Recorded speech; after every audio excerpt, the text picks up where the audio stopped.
வணக்கம். இந்தியால அடுத்து 8 மாசத்துல 2027 பிப்ரவரி, மார்ச்ல ஒரு 5 சட்டமன்ற தேர்தல் நடைபெறவிருக்கிறது. உத்தரப்பிரதேசம், உத்தரகாண்ட், கோவா, பஞ்சாப், மணிப்பூர் இந்த 5 மாநிலங்கள் சட்டமன்ற தேர்தலை சந்திக்கவிருக்கிறாங்க.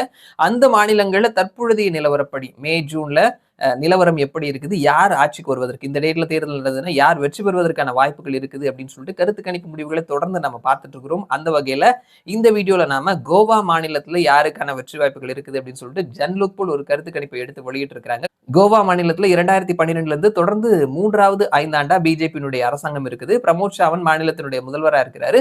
மொத்தமா 40 சட்டமன்ற தொகுதிகள் 21 பிளஸ் இடங்களை பிடிப்பவர்கள் மெஜாரிட்டியோட ஆட்சி அமைப்பார்கள். இன்னைக்கு டேட்ல கோவால தேர்தல் நடந்தது அப்படின்னா யார் வெற்றி பெறுவார்கள்? ஜன்லுக் போலினுடைய தேர்தலுக்கு முந்தைய கருத்து கணிப்பு முடிவுகளை தெரிஞ்சுக்கலாம்.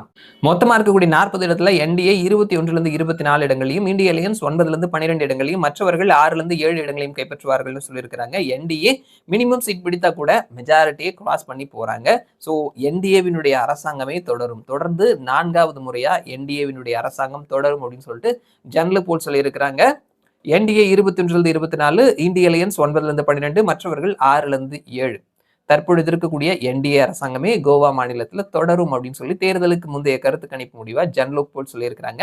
ஸோ வரும் மாதங்கள்ல இந்த நம்பர்ஸ் எப்படி போகுது, எந்த பக்கம் மாறுது அப்படின்றத வெயிட் பண்ணி பார்க்கலாம். மறுபடியும் நான் உங்களை இன்னொரு வீடியோல சந்திக்கிறேன். அது வரைக்கும் நன்றி.